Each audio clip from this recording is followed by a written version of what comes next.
चित्र बनाने सिमेट्री, चारों प्रकार की सिमेट्री आपको पता होनी चाहिए। इसके बाद होती है nature of the origin on the curve. Nature of the origin of the curve.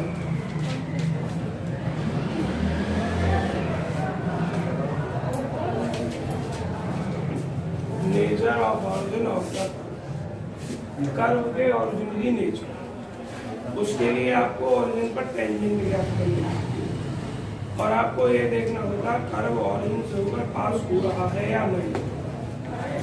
क्या चेक करना है सबसे पहले? वी हैव टू चेक, हमें चेक करना है दैट के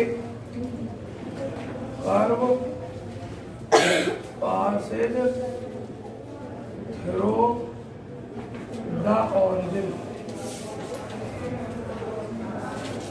और नो, मतलब कर्व ऑरिजिन से पास हो रहा है या नहीं हो रहा है। कैसे चेक हो करोगे? एक्स और जीरो, वाई और जीरो कर्व पे रखोगे, दोनों साइड सेटिस्फाई हो जाएंगी तो कर्व ऑरिजिन से ऊपर पास होगा, अदरवाइज नहीं। क्या लिखोगे? इफ यदि कर्व passes through origin, यदि कर्व ऑरिजिन से होकर पास होगा तब आप टेंजेंट निकालोगे। इस पर ऑरिजिन पर देन तब वी हैव टू फाइंड, आपको प्राप्त करनी है टेंजेंट्स एट ऑरिजिन, ऑरिजिन पर टेंजेंट्स। तो टेंजेंट्स ज्ञात करने का तरीका मैं एक्सरसाइज 1 में बता चुका हूँ। क्या बताया था? ऑरिजिन पर जो टेंजेंट ज्ञात करते हैं, अगर कर्व ऑरिजिन से ऊपर जाता है तो आप लोअर डिग्री टर्म की तुलना 0 से करें। क्या लिखोगे? टू फाइंड, पूरा प्रोसीजर लिख रहा हूँ, टू फाइंड टेंजेंट्स, टेंजेंट्स ज्ञात करने के लिए एट ऑरिजिन, ऑरिजिन पर वी हैव, हम रख देते किसको? L D T, lower degree terms को, किसके बराबर? 0। टेंजेंट्स याद हो जाते हैं। तुम पीछे बैठे जाओ बच्चों, डिस्कशन मत करो, अपना अपना पढ़ लो। इंटर की लड़कियां अपना अपना करो, अलग अलग बात मत करो आपस में। इफ यदि वी गेट टू डिस्टिंक्ट, या एक शब्द और लिख लो, real. If we get two real and नमस्ते, if we get two real and distinct tangents, यदि हम दो वास्तव पर भिन्न टेंजेंट्स रखते हैं, ज्यादा आगे आ जाओ, इस सीट पर आ सको, लड़का बैठ गए सही न सही दिखे तो if we get two real distinct tangents, real and distinct tangents, then the nature of origin, then the nature of origin, origin की जो नेचर होती है क्या होती है बच्चों? नहीं, नोड होती है अगर रियल और distinct. If we get two real and equal, दो वास्तव में समान टेंजेंट प्राप्त करते हैं। If we get two real and equal tangents, then nature of origin is, origin की जो नेचर होती है वो कष्ट होती है। इफ वी गेट, यदि हम प्राप्त करते हैं, क्या क्या लिख दिया मैंने? रियल और डिस्टिंक्ट लिख दिया, रियल और सेम लिख दिया, और एक तीसरी चीज किसकी रह गई? इमेजिनरी के लिए।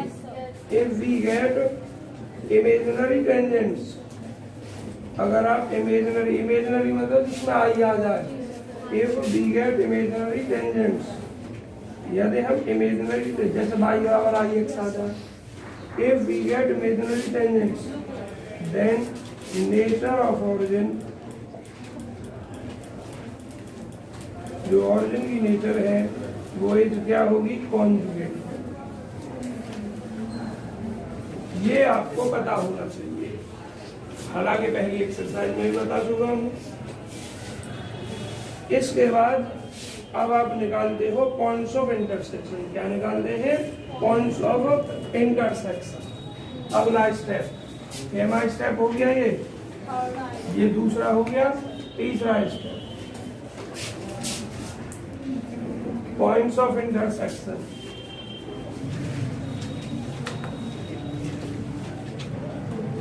पॉइंट्स ऑफ इंटरसेक्शन, अब किसके इंटरसेक्शन पॉइंट, हेडिंग अधूरी है किताब में।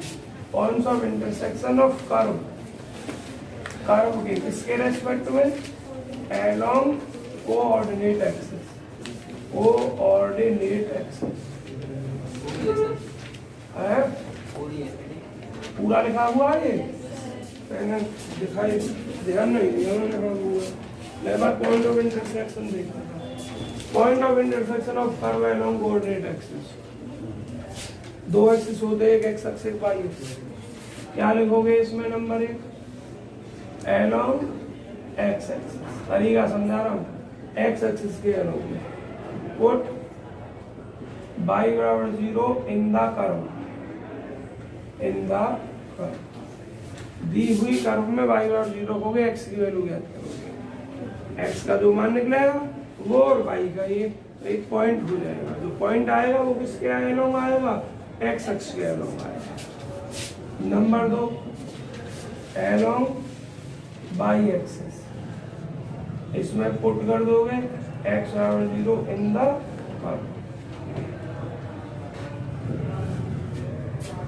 यहाँ एक्स और 0 रखेंगे, y की वैल्यू प्राप्त होगी, तो आपके कुछ बिंदु निकलेंगे, यहाँ से निकले, यहाँ से निकला, हो सकता है दोनों जगह समान निकल जाए, हो सकता है एक जगह से निकले, हो सकता है कि एक भी ना निकले, ना कर्व एक्स अक्ष को कट कर रहा हो ना y अक्ष को कट कर रहा हो, ऐसा भी हो सकता है। तो बहरहाल की स्थिति ये है, यदि हम कोई पॉइंट ज्ञात करते हैं, इफ बी गेट, हम प्राप्त करते हैं any intersection point, any I P, कोई इंटरसेक्शन प्राप्त करते हैं ऑफ कर्व, कर्व का अलोंग कोऑर्डिनेट एक्सिस। यदि हम कोऑर्डिनेट एक्सिस के साथ कोई भी इंटरसेक्शन पॉइंट ज्ञात करते हैं, अगर वो 0,0 है तो 0,0 को तो चेक आप पहले ही कर चुके होंगे, अब आगे बढ़ जाओगे यहाँ से।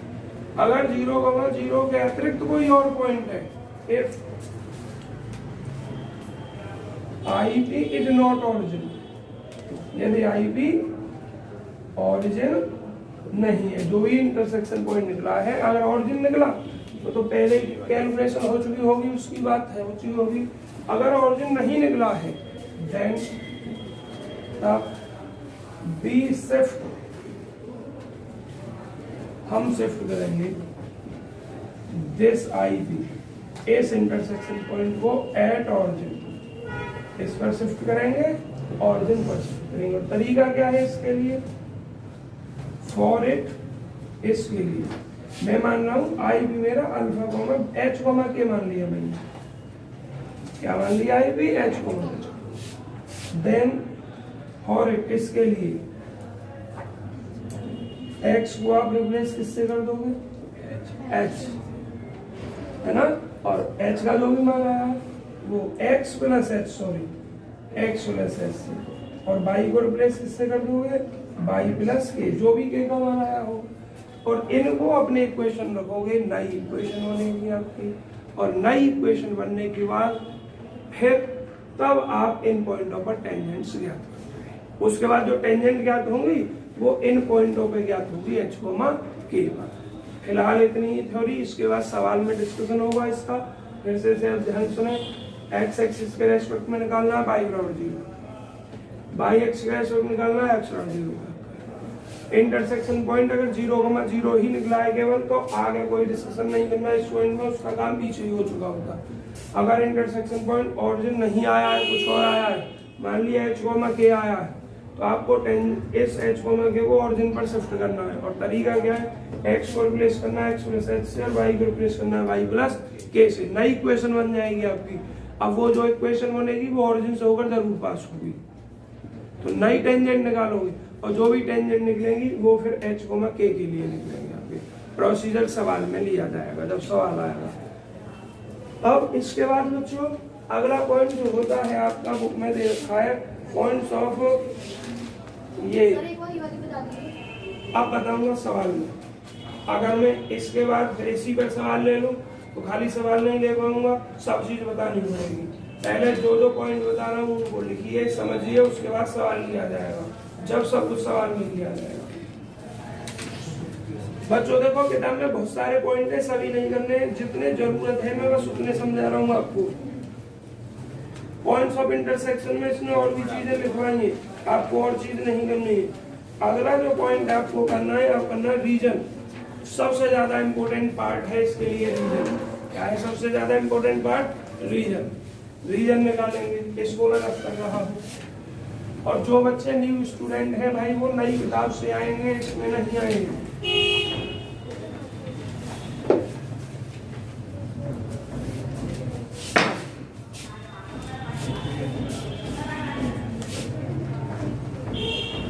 रीजन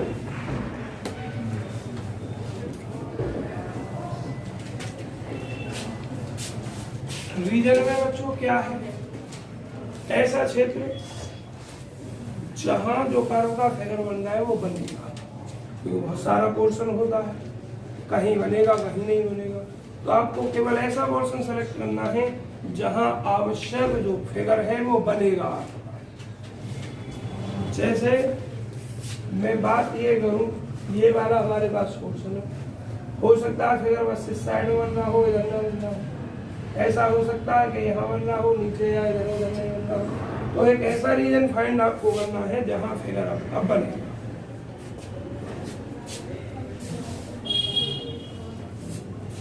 देखिए ध्यान से, समस्या ये भी है कि इन बच्चों को ना बोला हो तो इनकी समझ में नहीं आएगी अगली किताब, इन दोनों एक्सरसाइज की बिना। चले आते रहो। रीजन निकालना है, बी हैव टू फाइंड, हमें प्राप्त करना है, we have to find such a region, एक ऐसा क्षेत्र ज्ञात करना है वेयर जहां फिगर लिख दो या फिगर की लूप जो होती है वो एग्जिस्ट करती है। केवल वही क्षेत्र करना है जहां फिगर या फिगर की लूप एग्जिस्ट करे, मतलब बने, ऐसा रीजन फाइंड करना है। अब देखना, इसके लिए बस थ्योरी तो इतनी है ही, लेकिन एक सवाल लेना पड़ेगा फॉर एग्जाम्पल, क्योंकि बिना सवाल के ये पार्ट समझ में नहीं आएगा। और इसको समझाने के लिए मुझे 11th क्लास में जो आपने इनइक्वालिटी पढ़ी होगी, इनइक्वालिटी असमिता हिंदी वालों की, इस चैप्टर में लौटना होगा। तो एक कर्व ले रहा हूं मैं, a square y square is equal to x square x minus a, और ये x माइनस ए के बाद 2a माइनस ए। और बच्चों तुम्हें थोड़ा आसान लैंग्वेज में समझाने के लिए मैं यहाँ a ना लेना, बहुत आसान से शब्दों में 2 ले लिया और यहाँ 2 दूनी 4। रीजन निकालने को समझा ना, यहाँ भी मैंने a खत्म कर दिया, बस इतना मैंने कर लिया और आपको रीजन निकालना समझा। जब आप रीजन निकालोगे तो बाई के लिए सॉल्व करोगे इक्वेशन, इसके लिए सॉल्व करोगे बाई के लिए सॉल्व करेंगे हम, बाई का मान निकालेंगे इसको, तो ये x square into x minus 2 और ये 4 माइनस, यहाँ आ गया प्लस माइनस एक्स स्क्वायर का स्क्वायर रूट एक्स होता है खाली, इसको भी आप बाहर लिख दो। रोहित नंबर कितने थे भाई तुम्हारे 12th में? 67%। मैथ में 72। यूपी बोर्ड से सीबीएसई से तुम्हारे मैथ में टोटल परसेंट 76। कहाँ से की थी इंटर? शिकारपुर से। एजी कर दो पहला से।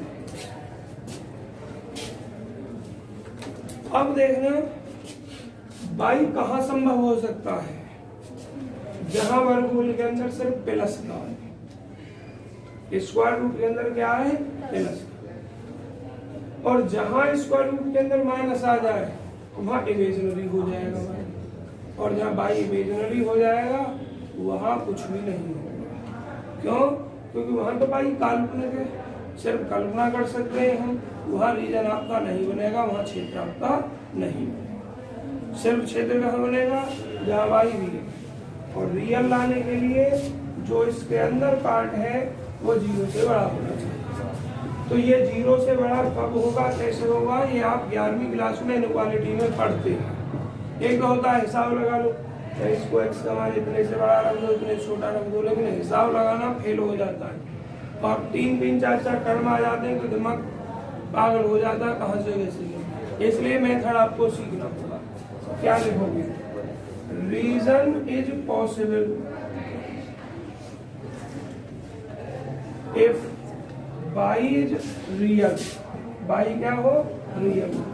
एंड और y is real if, y real होगा यदि। इससे तो कोई मतलब ना है हमें इससे, क्योंकि ये तो एक्स वर्गमूल से बाहर है। हमें जो मतलब है सिर्फ इससे मतलब है। तो इसका मान x - 2 और 4 - x is greater than equal to 0। Square root के अंदर 0 आ जाए तो भी रीजन पॉसिबल है। तो फिर ये 0 हो जाएगा, पूरा 0 गुणा करेंगे, और 0 तुम्हें पता ओरिजिन पर होता बाई का मान 0 से बड़ा आ जाए तो भी कोई प्रॉब्लम नहीं, 0 छोटा है तो प्रॉब्लम। इसलिए मैंने क्या लिखा, ये 0 या 0 से बड़ा होना चाहिए। अब कितने विद्यार्थियों पर ये का सरल करनी आती है आसान तरीके से, या कैसे भी तरीके से आती है? कितने विद्यार्थियों पर आती है? बस एक विद्यार्थी पर, 2 3 और हैं। चलिए ध्यान से सुनिए, ये तो वैसे भी आसान है एसएम का, बड़ी बड़ी भी एसएम का हो सकती है। फिलहाल इस तरीके के लिए देखो जिसमें डिनोमिनेटर कांस्टेंट हो। क्या हो डिनोमिनेटर?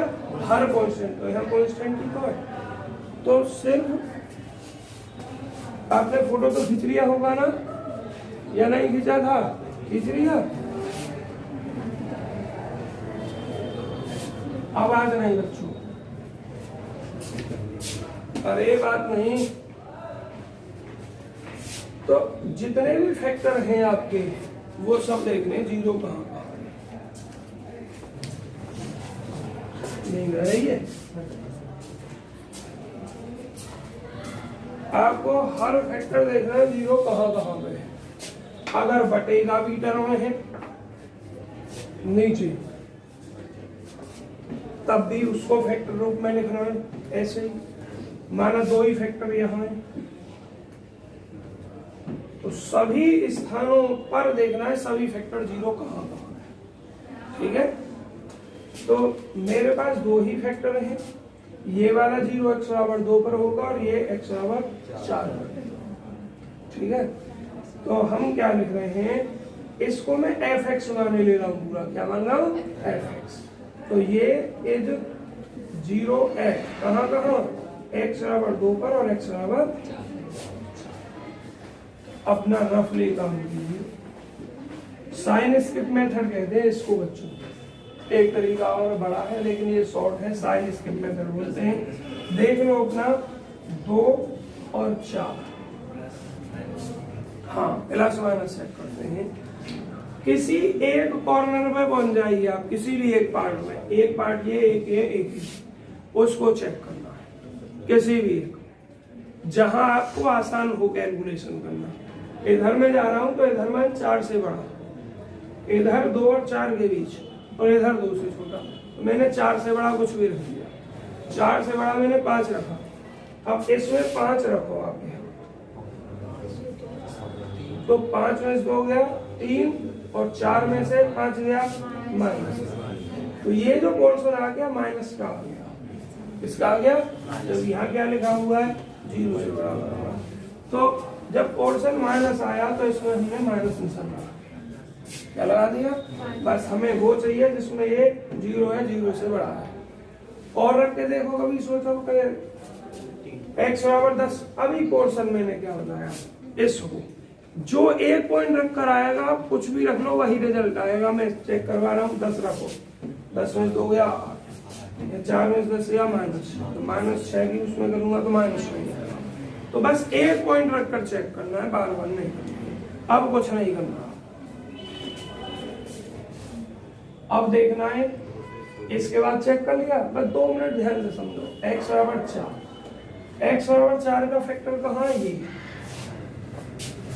इसकी घात देखनी है आपको। घात अगर विषम घात है तो चिन्ह बदल जाएगा जो इसके यहाँ पे है, और घात सम है तो चिन्ह वही रहेगा जो यहाँ घात 1 है, विषम है, चिन्ह बदल जाएगा। कुछ भी मत रखो, बस एक ही पोर्शन में रखकर चेक करना है, उसके बाद चेक नहीं करना। और करने को तुम कितना भी चेक कर दे रहे हो, लेकिन तरीका क्या है कि अब यहाँ इस पोर्शन को देख लिया मैंने, फिर यह बिंदु देखो 4, अब ये 4 बिंदु देख रहे हो किस ब्रैकेट में, किस फैक्टर में, इसमें इसकी होल घात देखो।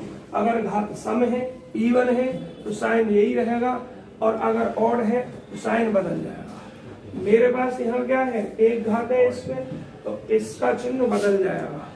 अब प्लस बता दिया मैंने, चेक कर लो, 2 और 4 के बीच 3 रहा है, 3 में 2 गया 1, 4 में 3 गया 1, 1 नहीं, प्लस का आ गया। यहाँ भी जरूरत है प्लस की, इसलिए प्लस आ गया। तो आपको टाइम बचाना है, और यहाँ कोई आप चैप्टर ये एसएम का हल नहीं कर रहे हो, इसलिए शॉर्ट में यूज करनी है यहाँ आपको। अब इस 2 को देखो, ये 2 किस फैक्टर में है, इस फैक्टर में। इस फैक्टर की होल घात कितनी है, 1, कितनी है होल घात 1, जो विषम है, और विषम है तो फिर चिन्ह बदल दो।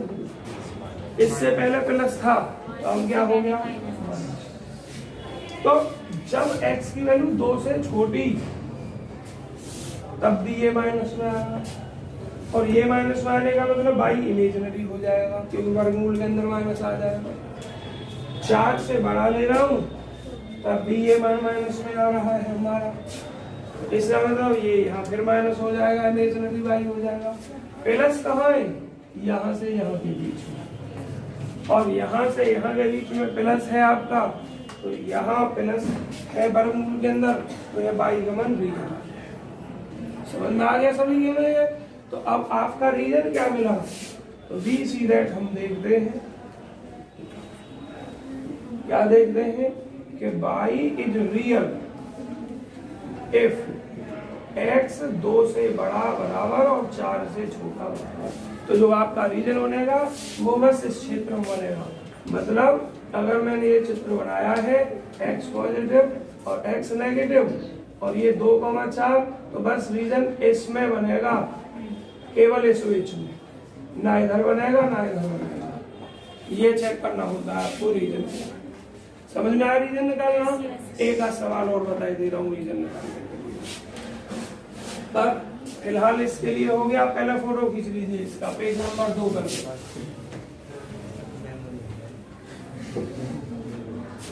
आवाज बंद, जल्दी खींचो फोटो, पेज नंबर 2 करके। मनीष डेली पढ़ लेते हो घर रिकॉर्डिंग क्लास से है ना मनीष? एक सवाल, सबसे ज्यादा जो समस्या होती है बच्चों को रीजन में होती है, क्योंकि उन पर ऐसा का हल नहीं आती है। अब मैं बढ़ा रहा हूँ, आपको परेशानी नहीं आएगी, चिंता मत करो। हाँ, इनइक्वालिटी मैं पहले ही बता चुका था। मैं इनइक्वालिटी हिंदी वालों के लिए ऐसा है ना। अगर देखो मैं आपसे बार बार कहता हूँ, अगर मैं इंग्लिश में कोई शब्द 1-2 बार बोलता हूँ, हिंदी ज्यादा बोल देता हूँ कभी कभी, तो इंग्लिश वाले पूछ लिया करो। और हिंदी इंग्लिश ज्यादा बोल रहा हूँ तो हिंदी वाली पूछ लिया करो, बस कोशिश में करता हूँ मैनेज करने की दोनों को। अभी मेरा पॉइंट रीजन ही चल रहा है, रीजन से आगे नहीं बढ़ाऊंगा, एक सवाल में और रीजन निकाल के दिखा रहा हूँ। 19 का जो ए सवाल है उसका रीजन, तो अभी साफ संख्या नहीं डाल रहा हूँ, मैं लिख रहा हूँ फॉर एग्जाम्पल, और किसमें रीजन के लिए ही कर रहा हूँ, रीजन मतलब क्षेत्र। और कर्व है मेरा a y square is equal y square into a plus x की जगह फिर से मैं ये यूज नहीं कर रहा हूँ, 2 प्लस एक्स लिखता हूँ, और x square is equal to और ये 2 minus x y square equal to x square 2 minus x बटे बाई इज इक्वल टू करूंगा तो प्लस माइनस एक्स स्क्वायर का स्क्वायर रूट 2 माइनस एक्स। फिर से देखो, रीजन वहां पॉसिबल होगा जब वर्गमूल के अंदर से प्लस होगी, 0 से बढ़िया 0 बराबर। Y is real if, y real होगा इफ 2 माइनस एक्स बटे 2 plus x is greater than equal to 0 या 0 से बड़ा। अब देखना है 0 या 0 से बड़ा कहाँ होगा, तो सबसे पहले 2 ही फैक्टर है, एक ऊपर है एक नीचे, दोनों देखो 0 कहाँ है, ये x बराबर 2 पर 0 और ये x बराबर माइनस 2 पर 2। अब यहाँ बनाओ x बराबर माइनस 2 और x बराबर प्लस कर दो, x पॉजिटिव x नेगेटिव। अब अपना रहा 2 से बड़ा देखो 3 रखोगे, 2 माइनस 3 2 प्लस 3, ऊपर माइनस आ गया, इस पे माइनस आ गया। अब मत देखो, शॉर्ट में अपना साइन स्क्वायर में था, x बराबर 2 कहाँ है, इसके लिए आया था x बराबर 2, और डिग्री 1 है, विषम में चिन्ह बदल जाएगा, माइनस है तो है प्लस। अब इसके लिए आ जाओ, x बराबर माइनस 2 देखो कहाँ है, नीचे, डिग्री क्या है 1 है, विषम चिन्ह इसका बदल, प्लस कहाँ बैठा, माइनस 2 और प्लस 2 के बीच में कोई भी अगर संख्या हो तो रख के देख लो, 0 रख लो, x 0 2 बटे 2 प्लस का 1 रख के देख लो, 2 में से क्या 1 2 और 1 3, 1 बटे 2 प्लस का है। तो कहाँ पे है भाई आपका रीजन, भाई आपका पॉसिबल माइनस 2 और प्लस 2। अब बीच में एक चीज का ध्यान रखना, अभी जब बटे में होता तो एक ही चीज एक्स्ट्रा देखनी होती है, क्या, अगर बटे में टर्म नहीं है तो इन्फिनिटी वो हो ही नहीं सकता है, अगर अंश बटे हर न्यूमरेटर डिनोमिनेटर में तो वो इन्फिनिटी भी हो सकता है। इन्फिनिटी कहाँ हो सकता है, x बराबर माइनस 2 पे, अगर माइनस 2 रखूंगा यहाँ तो नीचे 0 और 0 से बात करके नहीं हो जाएगा। तो ये ध्यान रखना है कि माइनस 2 शामिल नहीं करनी है, ये प्लस 2 तो शामिल करनी है, जिसको शामिल करनी है उसका गोला भर दिया, और जो शामिल नहीं करनी है उसको खाली छोड़ दिया। तो अब जो रीजन हो गया आपका y is possible only if, या y is real only if x minus 2 से बड़ी है, माइनस 2 के बराबर बड़ी, और 2 से छोटी भी है और बड़ी है। मतलब क्या हो गया आपका, जो भी रीजन होगा इस एक्स बराबर माइनस 2 लाइन को टच नहीं करेगा, इससे इधर इधर रह जाएगा, और x बराबर 2 इस लाइन को टच भी करेगा, और इससे इधर भी आएगा।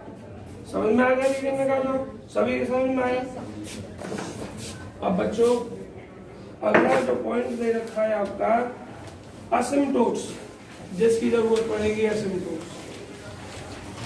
असिम्प्टोट्स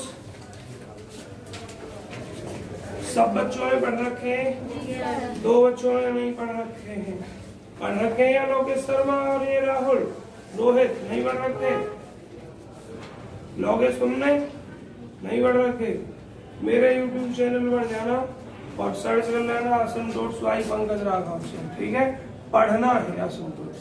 मैंने जब असिम्प्टोट पढ़ाना शुरू किया था तब बता दिया था बच्चों को कि बिना असिम्प्टोट्स के और इसके ये चीज समझ में नहीं आई। असिम्प्टोट्स वाले लेक्चर जरूर पढ़ लेंगे। इसके बाद असिम्प्टोट्स में बस थोड़ा सा बताऊंगा यहाँ, क्योंकि तुम समझदार हो कि असिम्प्टोट्स पढ़ाने में पूरा 3 घंटे की क्लास लगी थी, 2.5 घंटे की। अगर पूरा पढ़ाऊंगा मैं तो कैसे काम चलेगा। तो बस शॉर्ट में आपको ये कह रहा हूँ कि जो मैंने चैप्टर उस दिन पढ़ाया था उस चैप्टर को रिवाइज कर लेना। भूल गए हो तो वैसे भूलने का कोई मतलब ना है, 3-4 दिन पहले पढ़ाया था और तुम दोनों भैया उसको पढ़ लेना। 2 या 3 लेक्चरों में असिम्प्टोट पढ़ाया।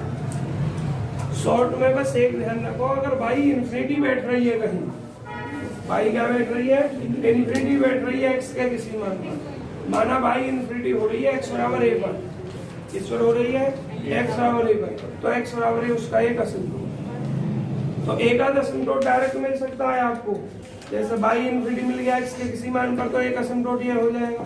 पैरेलल असिम्प्टोट आप डायरेक्ट देख सकते हो, समझ में आ गए।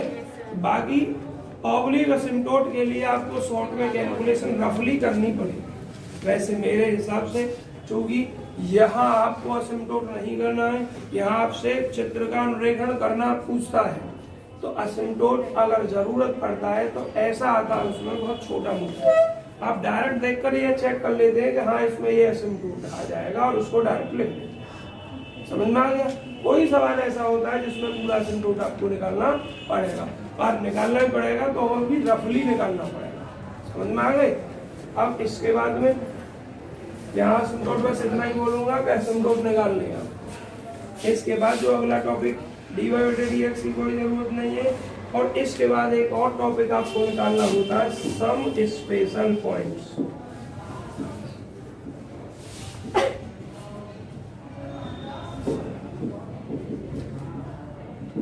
सम स्पेशल पॉइंट्स रीजन की सहायता से निकलते हैं। किसकी सहायता से निकलते हैं?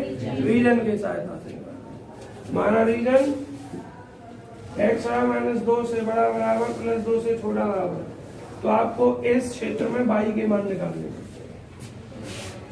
जब जब x का मान -2 और +2 के बीच में है y के मान, माना एक -2 पे y निकाल लो, एक -1 पे निकाल लो, एक 0 पे निकाल लो, एक +1 पे निकाल लो, एक +2 पे निकाल लो, इस तरीके से इसको बोलते हैं सम स्पेशल। बस इतना निकाल लेते हैं आप तो आपको हम सवाल का चित्र बनाना सिखाएंगे, बाकी किसी और की जरूरत नहीं।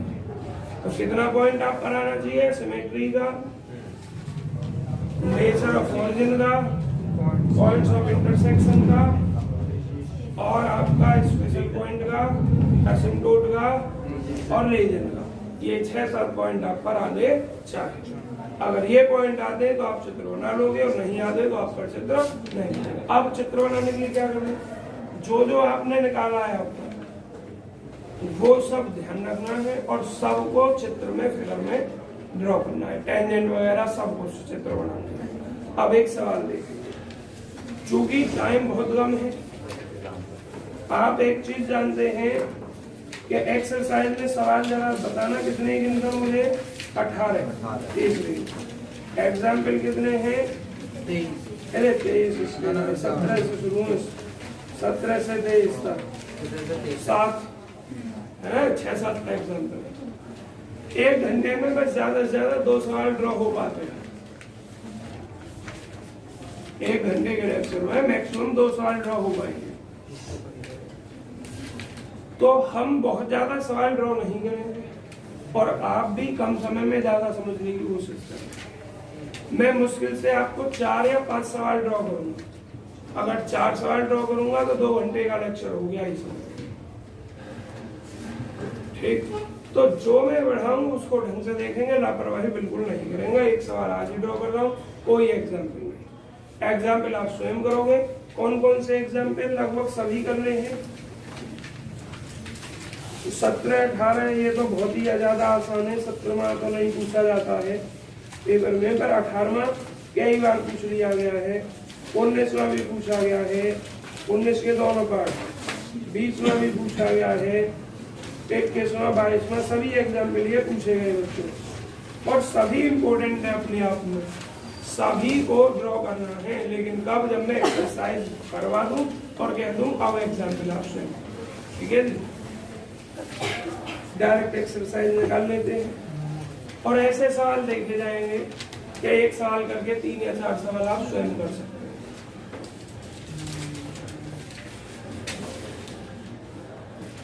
हम आपको जो सवाल खींचने जा रहे हैं वो सवाल करवाने जा रहे हैं 5वां और इम्पोर्टेंट डालकर करेंगे 5वें सवाल में। अगर ये सवाल आप समझ गए तो इससे पहले सब सवाल आप कर लेंगे।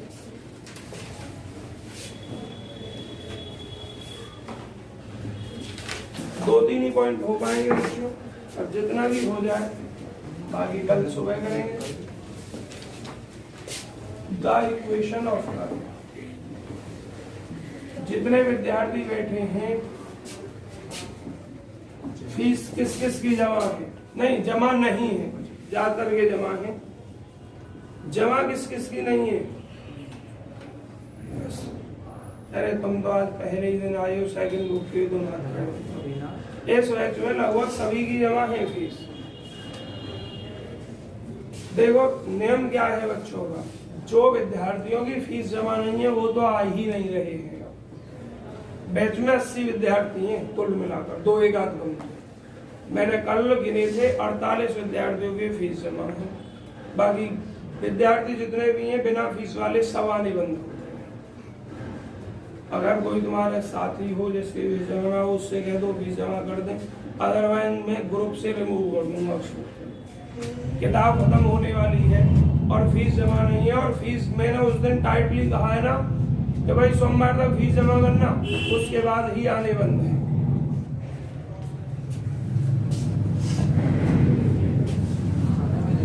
XY²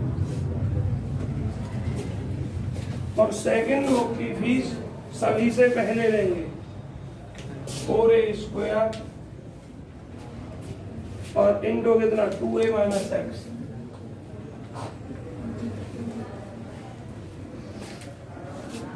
सबसे पहला topic symmetry, step by step सवाल करना है। ए हेडिंग डालो और वो डालो सिमेट्रिक,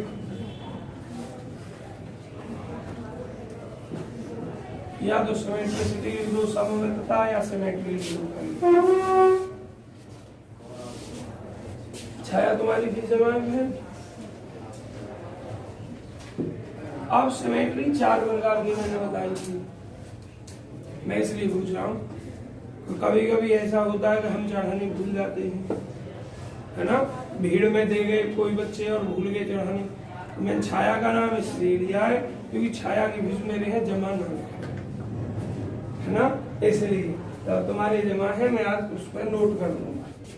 सिमेट्रिसिटी 4 प्रकार की सिमेट्री होती है, उसमें से कौन सी सिमेट्री है जरा ये चेक करेंगे आप। बाई का एक ही टर्म है, इवन डिग्री है, और बाई के जब सभी टर्म इवन डिग्री के हैं तो एक्स अक्ष के सिमेट्री। एक्स के सभी टर्म कितने हैं? एक यहाँ और एक यहाँ, और ऑड डिग्री के, है ना। तो केवल सिमेट्री अभी तक जो हमने चेक की बाई के टर्मों से चेक की, बाई का एक ही टर्म वो भी इवन डिग्री का टर्म एक्स अक्ष के सिमेट्री। 3 और 4 सिमेट्री पर विचार करना है तभी लिखना है। 2 सिमेट्री पर विचार कर लिया।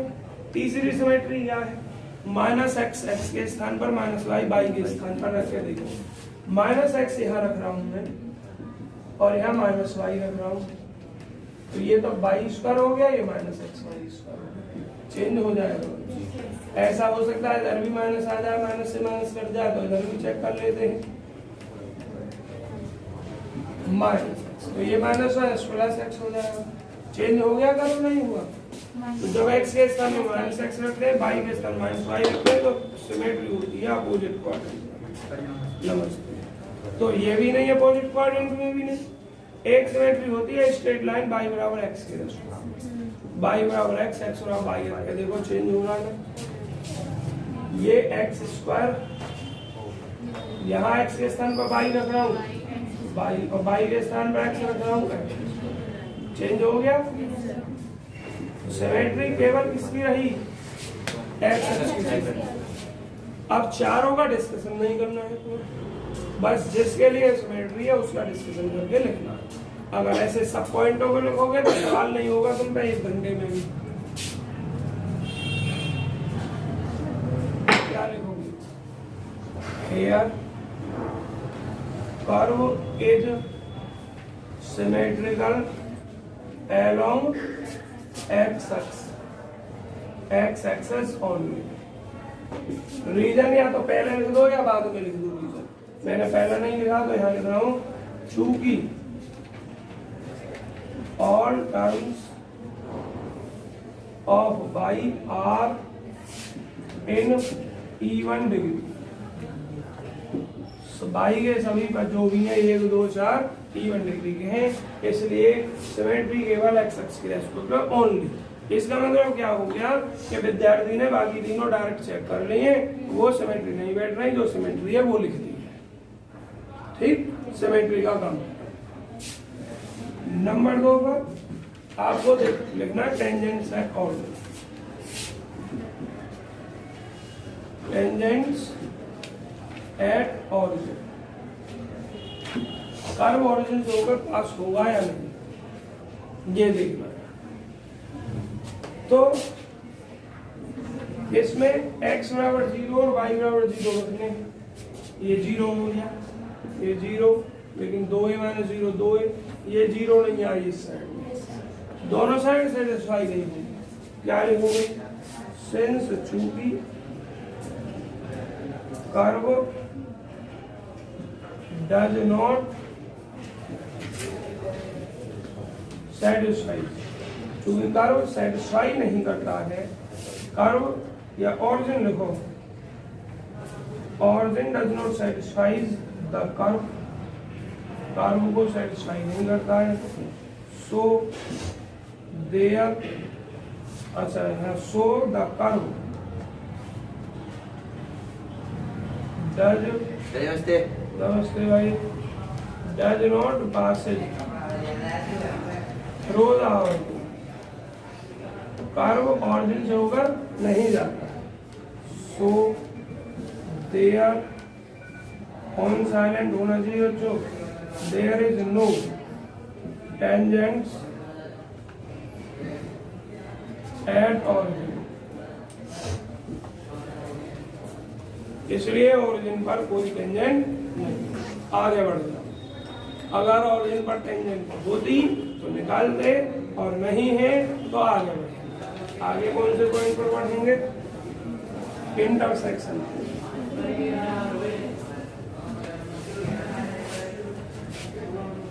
नमस्ते, नमस्ते।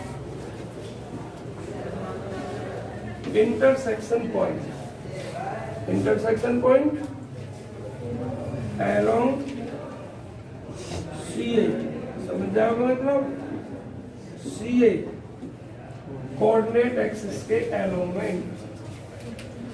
यहाँ 2 पार्ट लिख रहे हैं। Number 1 along y axis.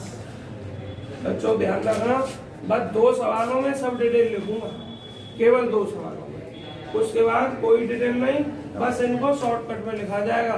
Symmetry along x axis, symmetry along इतने, 2 टेंजेंट इस तरीके से किया जाएगा। अलोंग वाई एक्सिस, तो पुट एक्स बराबर 0 इन द गिवन कर्व, दिए गए कर्व में एक्स बराबर 0, ठीक है। जब एक्स बराबर 0 हम रखेंगे दिए गए कर्व में, तो रखो एक्स बराबर 0, ये 0 हो गया पूरा, और ये भी 0 हो गया, बाई का मान निकलेगा। इसका मतलब ये जो कर्व है बाई एक्सिस को कट नहीं करता, बाई एक्स को इंटरसेक्ट नहीं करता है। समझ में आ गई, नहीं आई? तो क्या लिखोगे, पुट एक्स बराबर 0 in the given curve, we get no value of y, हम वाई की कोई वैल्यू नहीं प्राप्त करते हैं, so curve does not intersect, curve intersect नहीं करता है इसको y axis, does not intersect y axis anywhere, anywhere का मतलब कहीं, कर्व वाई एक्सिस को कहीं कट नहीं करता। चित्र जरा देख लेना, वाई एक्स को कट तो नहीं करता, बाई एक्स को कहीं कट ना करना, देख सकते हैं आप, ठीक है। अब आप नंबर 2 पे लिखेंगे, बी डाल के along x axis x axis के अलोंग में पुट y बराबर 0, y बराबर 0 रखोगे तो ये पोर्शन 0 हो जाएगा पूरा। 4a square 2a minus x, तो ये भी 0 में आ गया, तो x बराबर 2a हो जाएगा। तो एक आई पी निकल गया केवल, आई पी अलोंग इसके रेस्पेक्ट में, एक्स एक्सिस के रेस्पेक्ट में इज ए और कितना 2a, 0। कोई प्रॉब्लम तो नहीं हुई बच्चों? अब 2a, 0 आपने ये निकाल ली है, तो इस पॉइंट पर टेंजेंट निकालना है। क्या करना है? इस पॉइंट पर टेंजेंट निकालनी है। सबसे पहले टेंजेंट निकालने के लिए इसको शिफ्ट करना है ऑरिजिन, ठीक है। नाउ शिफ्ट ए 2a, 0 को किस पर? टू ऑरिजिन, ऑरिजिन क्या लिखोगे? So replacing x tends to x plus कितना 2a और बाई टेंडेंट बाई प्लस, मतलब ये बाई प्लस 0 बाई रहेगा इन कर्व बी गेट हम प्राप्त करते हैं x के स्थान पर x प्लस 2a, y के स्थान पर y प्लस 0 तो y स्क्वायर ही रहेगा, और ये बच्चों 4a स्क्वायर और 2a माइनस x के स्थान पर x प्लस 2, माइनस से मल्टीप्लाई करूंगा 2a से 2a कट जाएगा, माइनस 4a स्क्वायर x। अब चेक कर सकते हो ये, और आपको भी ना समझ है। अब जो नई कर्व की इक्वेशन आई है ये ओरिजिन से होकर पास होती है। क्यों? क्योंकि अब ये जो पॉइंट था ओरिजिन पर शिफ्ट हो गया, मतलब अब ओरिजिन यहाँ ना होकर 0,0 पर ना होकर 2,0 पर। जो नई कर्व की इक्वेशन आई है ये क्या हो गई आपकी? क्या बता रहा हूँ मैं? ऑरिजिन से होकर पास हो गई। अब हमें इसका टेंजेंट निकालना है, इसका टेंजेंट। टेंजेंट निकालने के लिए हमने क्या बताया था आपको? लोअर डिग्री टर्म की तुलना 0 से जब ये करते हैं तब ऑरिजिन से पास होकर जाती है, अब ये ऑरिजिन से पास होकर जाती है, तो लोअर डिग्री टर्म की तुलना निकालेंगे 0 से। जो इक्वेशन निकलेगी वो टेंजेंट की होगी, और वो टेंजेंट किस बिंदु पर होगा? 2,0। क्या लिखोगे बच्चों? नाउ अब equating 2l dt lower degree term की तुलना किससे करने पर? 0 से। किससे करने पर? 0 से करने। लोअर डिग्री टर्म कौन सा है? इसकी इसमें करोगे 3 घात, इसकी इसमें करोगे 2 घात, ये 1 घात का। क्या लिखोगे? Now equating 2l dt to 0 minus 4a square, नहीं इसको इधर बुला लिया जाएगा तो प्लस हो जाएगा ना, तो 4a square x equal to 0, x equal to 0, तो x इक्वल टू 0 क्या है? बाई एक्सिस है, x equal to 0 y axis का ही तो समीकरण है, अर्थात तो बाई एक्सिस मेरे प्यारे बच्चों जो बाई एक्स है ना वो स्वयं टेंजेंट है। कर्व की जो टेंजेंट है वो क्या है? बाई एक्स, अर्थात जो कर्व होगा बाई एक्स पर टच कर रहा होगा। चेक कर लो जरा,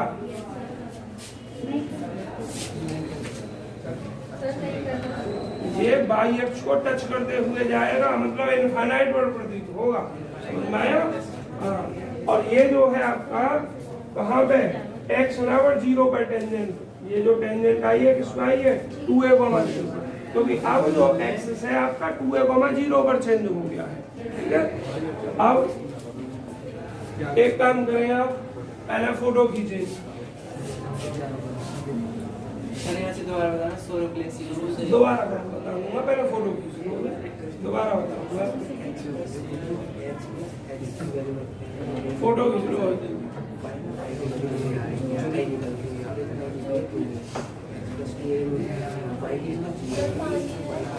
पानी है देखने को ना, खत्म हो गया, 5 मिनट में जाने का। आवाज बंद हो गया फोटो। देखो ध्यान से सुनिए, यहाँ के बाद का अप्रोक्सीमेटली। अरे आवाज नहीं, यहाँ के बाद का देखो। आपको इंटरसेक्शन कोड निकालना है कोऑर्डिनेट एक्सिस के रेस्पेक्ट में। आपने पहले बाई एक्स के रेस्पेक्ट निकालना, उसके लिए x और 0 रख दिया करो। बाई का कोई मान यहाँ से नहीं निकला, x और 0 रखूंगा तो ये टोटल 0 हो गया, ये 0 हो गया, बाई कहाँ कहीं नहीं, तो ये करो बाई x को कट नहीं करेगा कहीं। अब b डाल के लिखोगे x एक्सिस के लो, बाई बराबर 0 रख दोगे, बाई बराबर जब आप 0 रखोगे तो आपका x का मान 2a आ गया, इंटरसेक्शन पॉइंट आ गया आपका इतना 2a,0। अब ध्यान से इसको आप ऑरिजिन पर क्या कहते हैं, शिफ्ट करोगे, जो भी इंटरसेक्शन पॉइंट आएगा। और शिफ्ट करने का क्या तरीका है, x के स्थान पर जो x का मान आया है x प्लस वो कर दोगे। मैंने h लिखा था, प्रोसीजर में नहीं लिखा था, तो क्योंकि मैंने इस इंटरसेक्शन पॉइंट को h को मत लिखा, तो x के स्थान पर ये अर्थात h के स्थान पर 2a रखना है। अब y के स्थान पर y प्लस a के स्थान में 0 0, ये आपको रखना है गिवन इक्वेशन। गिवन इक्वेशन में आपने रख दिया, गिवन इक्वेशन में रखकर आपने देखा ये ऑरिजिन से होकर पास हो रही है नई इक्वेशन, क्योंकि अब जो ऑरिजिन था आपका यहाँ नहीं है, अब 2a,0 में शिफ्ट हो गया है, यहाँ शिफ्ट हो गया है अब आपका आवासी जो है आपका एक्सिस। तो इस पर आप टेंजेंट निकालोगे, फिर टेंजेंट हमारी क्या ही है, x बराबर 0। जो भी टेंजेंट आएगी उसको ड्रॉ करना है, क्या करना है, उसको ड्रॉ करना है। और x बराबर 0 हमारा स्वयं बाई एक्सिस होता है, इसलिए अलग से आप ड्रॉ नहीं करोगे। ये भी वैसे x बराबर 0 आपको दिखाई दे रही होगी, पॉइंट कहाँ है, 2a,0 पर। तो अब नया एक्सिस ये हो गया है, तो यहाँ x बराबर 0 को इस तरीके से हल्के से किया होगा चित्र में, किया है नहीं किया। तो आपका ये प्रोसीजर है, जो भी टेंजेंट यहाँ आई या यहाँ से प्राप्त हो ऑरिजिन पर, उसको चित्र में ड्रॉ करना है। समझ में आया नहीं आया? इसके बाद का प्रोसीजर बच्चों कल बताएं।